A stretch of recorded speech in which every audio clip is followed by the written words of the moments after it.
Asher and Penland on W4CY Radio.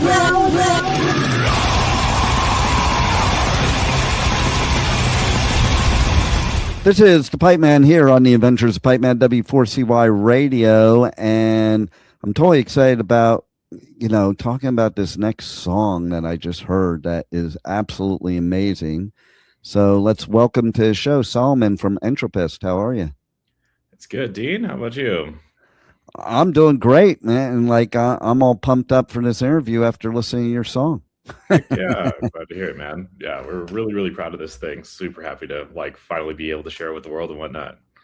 You know what I love about the song? Okay, so it's like old school to me in the sense of I'm listening to it, and for a while, because we live in today's society, I'm thinking, is that an instrumental? And then boom, it hits you. and that's why old school was like that. Like people don't have the attention span for that the same anymore to get through like the progression into it's like the build up. To me, it's so much better. Yeah, there's a lot of really paced out music. I do feel like especially in the modern day that writing an album that's an hour long and having all these crazy songs that stretch on forever and don't use one or two ideas is almost irresponsible even. But it's really the music that got me here. That's the most inspiring songs that I've ever heard are these ridiculous odysseys with just craziness and technicality that also have a journey. The emotional dynamic is just the whole thing to me, at least. 100%. I mean, good example, not in metal, but could you imagine Dark Side of the Moon only being 5 minutes, the whole album? Right. Yeah. Imagine. That would be weird, And I love the musicianship part, which I think kids today, maybe they're getting back into it. I heard it's starting to turn around a little bit, but the way these a lot of kids listen to Polyphia, I guess, Well, there you go. A lot of these streaming services, they just want you to keep hitting track. And I think we are making a turnaround to go back to musicianship instead. Because I also found out from an artist that they've changed the way you're supposed to write songs nowadays. Cut out the intro, cut out the solo, cut out the bridge, only 2 verses. Immediately. There's no there's no journey to it, right? It's really, it's because of how music gets popular, right? And there's always going to be this dichotomy in my head of music that people make for people to hear and to make money and to be played in, the coffee shop and the grocery store, whatever else. And then there's music that people make for expressive purposes, right? Yeah.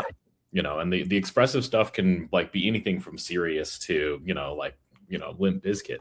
But at the end of the day, I think that what I find the most meaning in is the latter category, of course. If it has to be designed for TikTok, then are you really still writing in the same way that you typically would? Or are you trying to write for your audience, And that, that's always been a problem for artists since the beginning of time. And I think it's only accentuated now.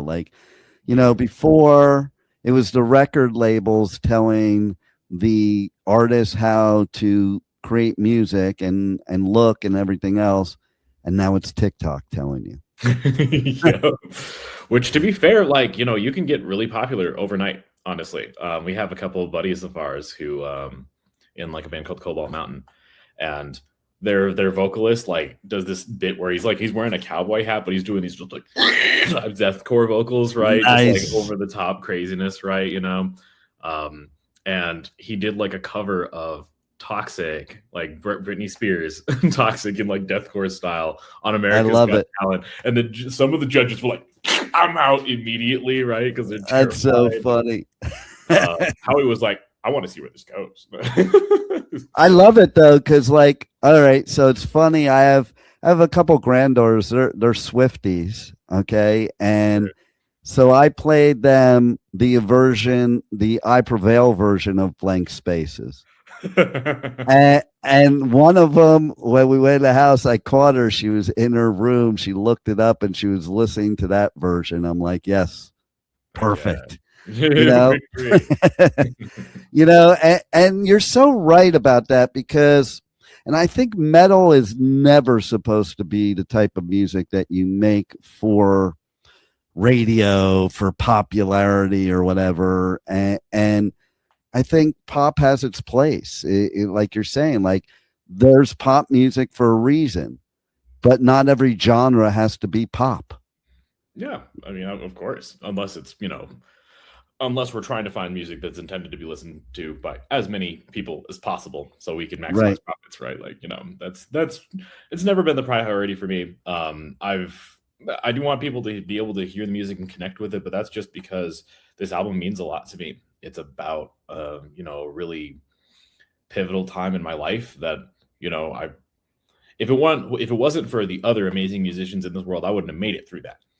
And if this album can do that for one person on this earth, then, you know, I will have done more than I could hope to with this, you know. But it's really about a journey of finding yourself and finding your place in this world, and, you know, building something that's, you know, that makes you feel self-actualized, and, you know, that, I don't know, it's about creating your purpose, right? That kind of thing. No, I love it because I'm also a motivational speaker. So even the album name, The Vision, to me, that I talk about that all the time, you know.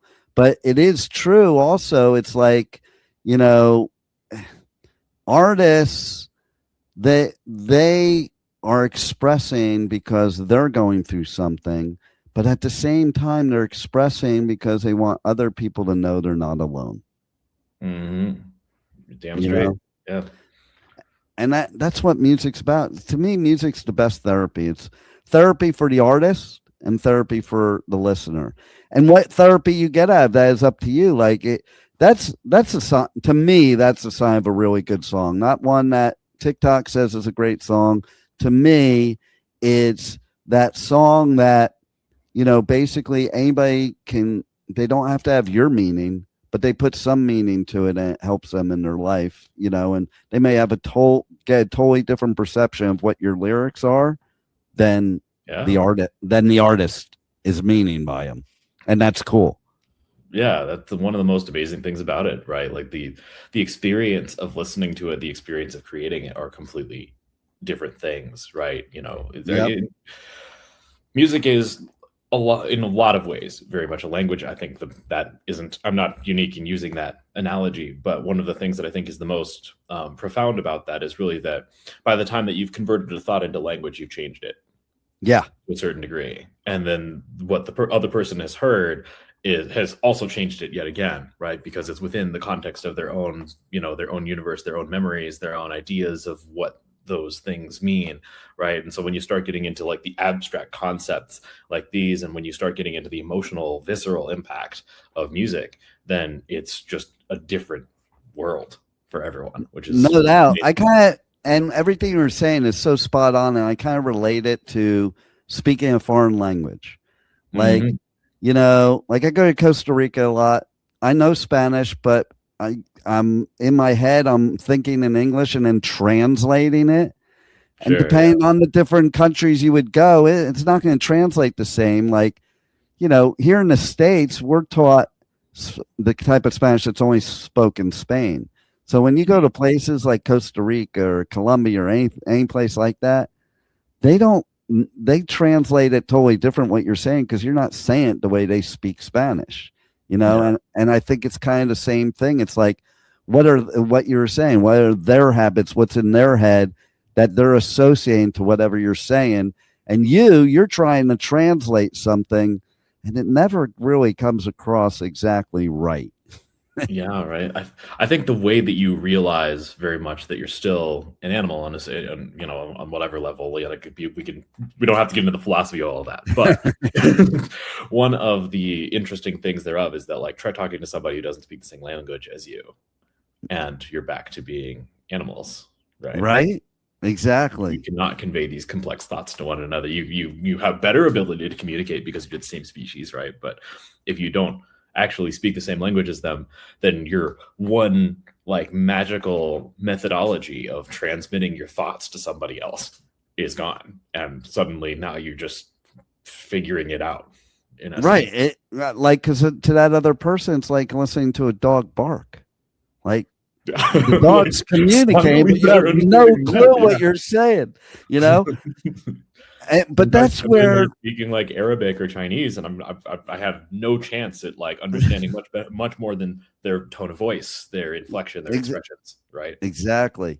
And you know, that's where music is the great communicator, because I'm always fascinated by bands going to other countries, singing in a different language, and those people may not speak the language at all, but they're singing your lyrics back to you, and they know what it means. Yeah. And that always kind of blows my mind. And that's the cool thing about music, because music is universal. Damn straight. Yeah. This is one of the really powerful things about it. Exactly. That's part of why I wrote this album, actually. There was a lot I felt like I needed to convey, and not just to, like, you know, the people I knew.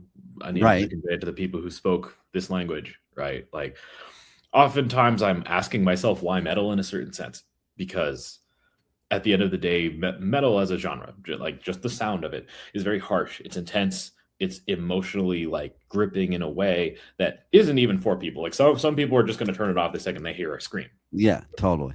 You know, which is very fun. I was one of them when I was growing up, honestly. I grew up on, like, you know, 70s, 80s music, right? Like the bops, the disco, right? Stevie Wonder, that kind of thing. And these days, then, like, you know, screaming is just another language I speak in a sense, you know. Right. That's just a way to communicate certain emotions, certain experiences, certain feelings. And also sometimes it's the only thing that actually fits musically. It is a great way to get all your crap out too, because like people don't realize that things like the mosh pit are not about us hurting each other. It's about making sure we don't hurt anybody in the outside world and getting all our crap out with a common person, you know, that knows what we're thinking and knows why we're there, you know. It's the environment of pure catharsis, right? Like, totally. I've always referred to metal concerts as the church for me, you know. Oh, no doubt about it. 100%. And the funny thing is I always laugh with a lot of artists, because people think we're such scary people, metalheads, and it's like the farthest thing from, like, I'll tell you a funny story. So I had to cover like I go on tour and I do media coverage of festivals all over the US, UK, and Europe, and I had to cover 2 in one weekend once. So I had this girl that worked for me. She also co-hosts my show. She was a country girl, never been to a rock show in her life. And so I'm like, you're going to have to cover this gig. And she was a little scared about it because it was metal. And I'm like, listen, I'm just going to fill you in on something. Metalheads are like one big lovable family. You know, the mosh pits aren't about hurting people. In fact, we have rules, like somebody falls, you pick them up. We're a big community. You go to these country shows where there's a bunch of drunk rednecks beating the shit out of each other, and you're scared of a metal show. Yeah. Right. and I was like, you're going to go to this thing and you're going to make some new friends, and you might even find a boyfriend, and you're going to see that we're not as scary as your country people. No. Metalheads are the chillest people on the planet, man. You can go and chat to like almost anyone at the show. There are no outsiders. There's no like hate on anybody. We're all outsiders on the inside, is the way I kind of look at it, you know? Yeah. And so here's the funniest part. She comes back after the weekend and she's like, oh my God, you were so right. I have all these new friends now, and I teabagged some guy, and he's now my boyfriend. And I have this new favorite band. I don't know if you know them. They're called Bring Me the Horizon. I'm like, yeah, I think I know who they are.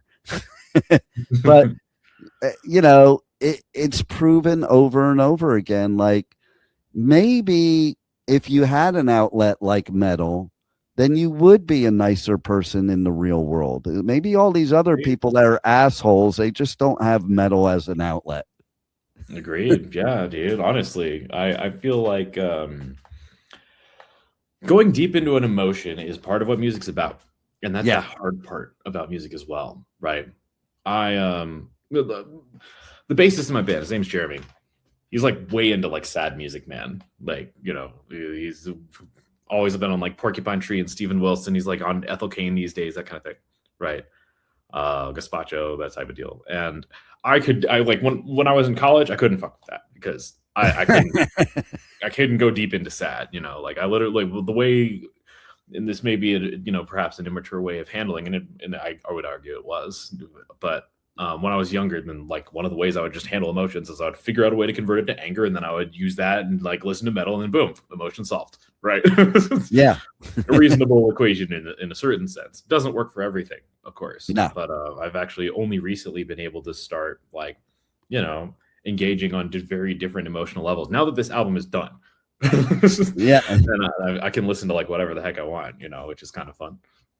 Nice, and I love that all you keep talking about is like passion and emotion in creating this album, because to me that's some of the greatest music there is out there.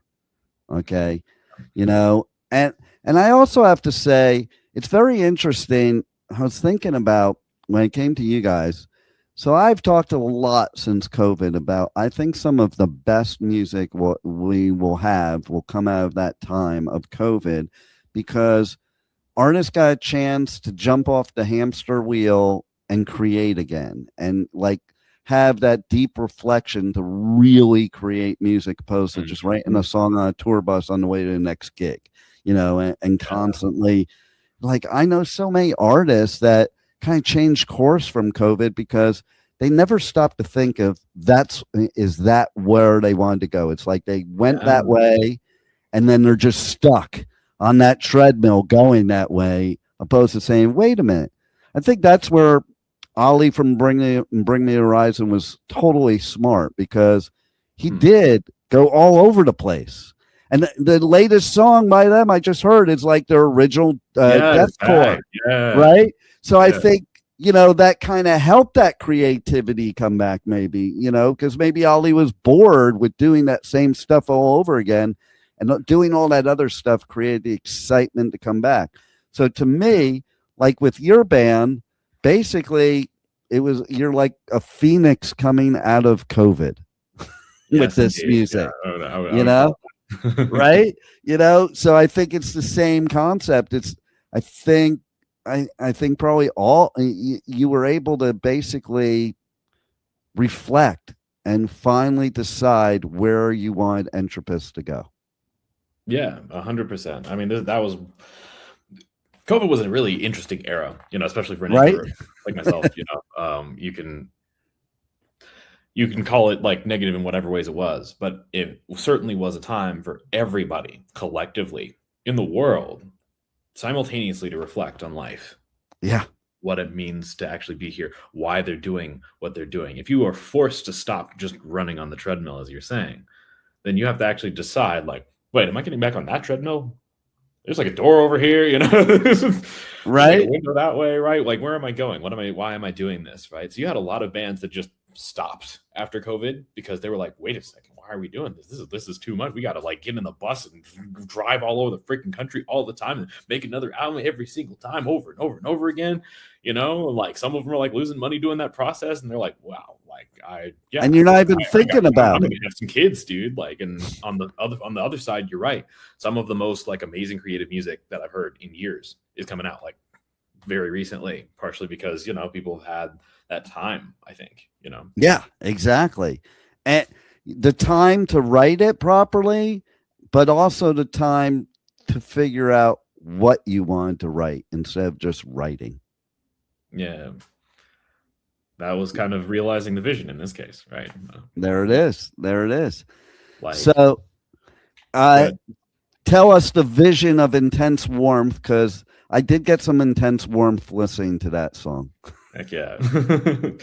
So the vision actually has two meanings in a sense. One of them is actually like in the real world, right? It's this band, as I call it, has always been in my head more of a project, right? It's not just the band, it's the community behind it, it's the artists that we have designing things, it's the fact that like everyone converges on this one spot. And we have people from all these different courses of our lives come and just hang out. Whether or not they like metal, I hope to get more people who do. Right? But that's, it's so profound to have like a time that you can have all these people from these different walks of life that you've encountered for all kinds of different reasons come out for the same thing.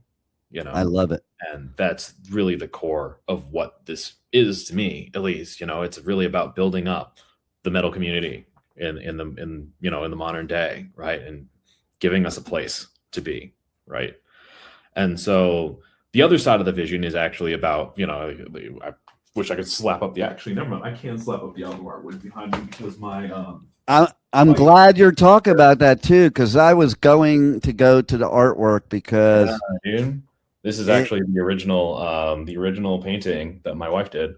That's what I was going to bring up. Your wife actually did the artwork, and I think that's killer. And I'm all about artwork, like that's another thing we're missing nowadays. And now, you have albums coming back, thank God, because like there was nothing, it was such a multi-sensory experience to get a record album. It wasn't just listening to a song.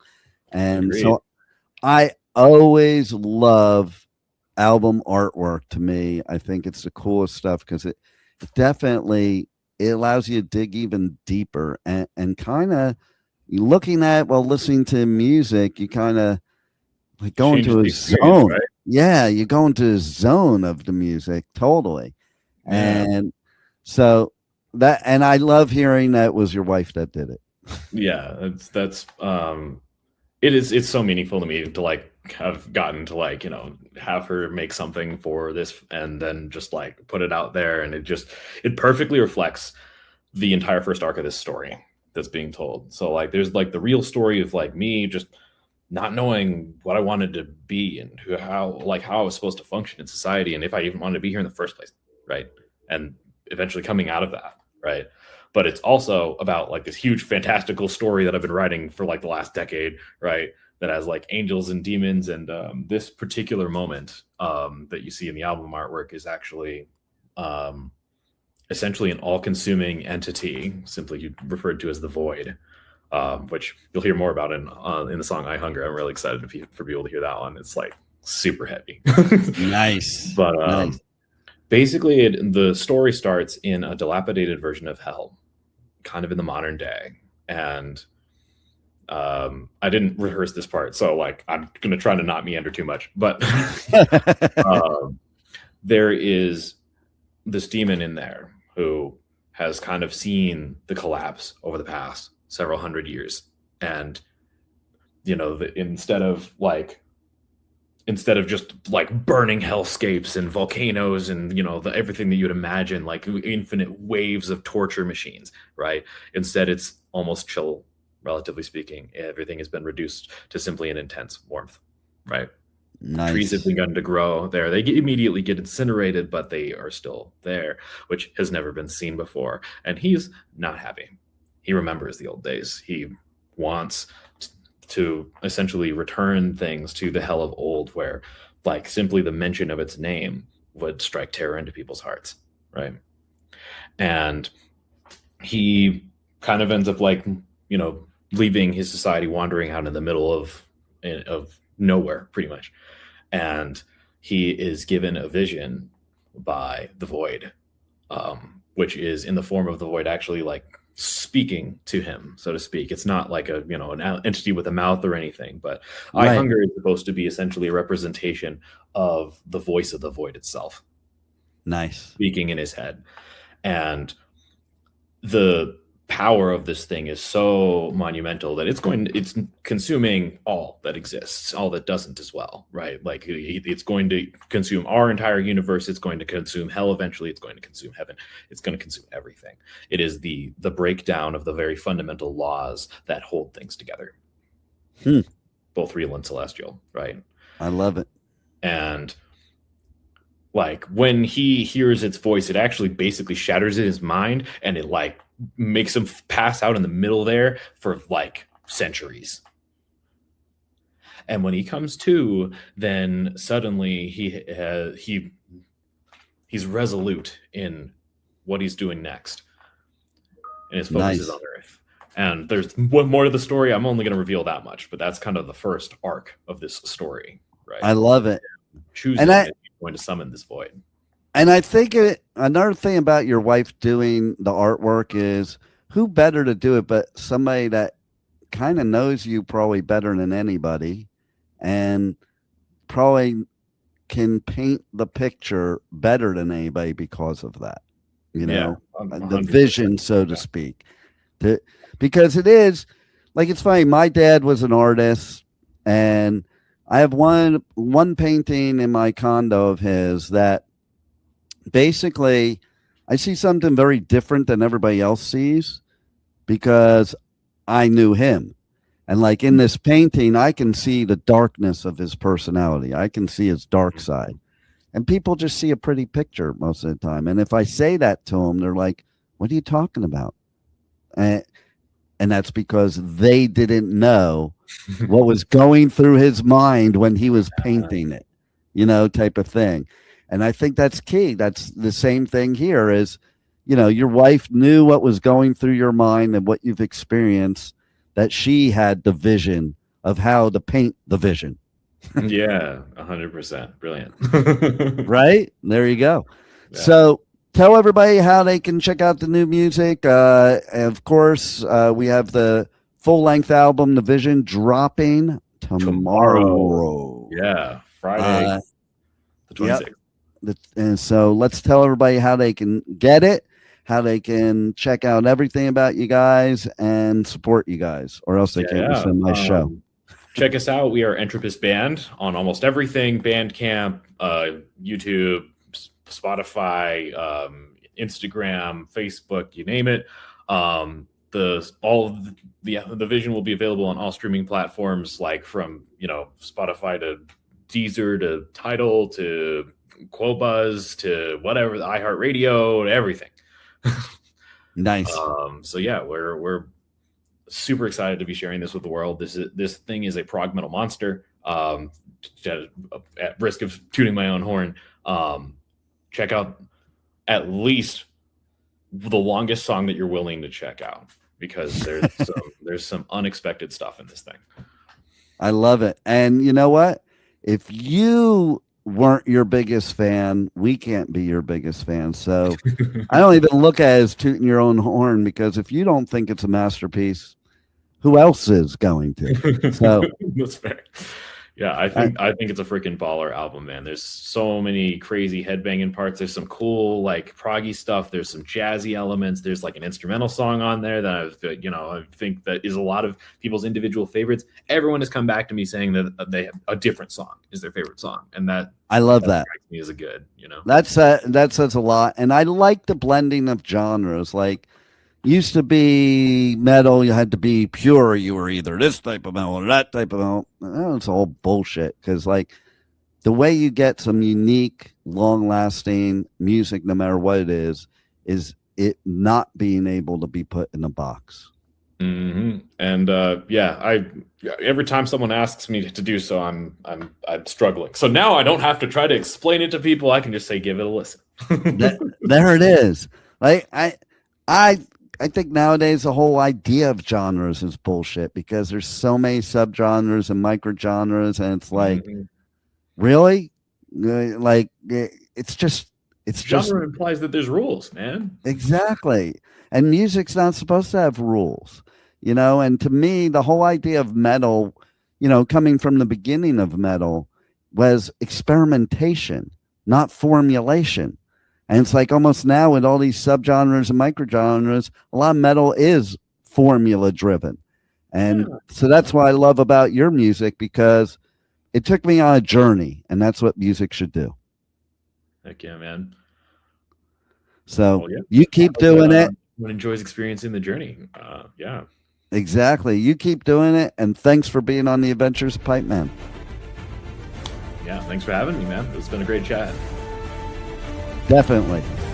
Thank you for listening to the Adventures of Pipe Man on W4CY Radio.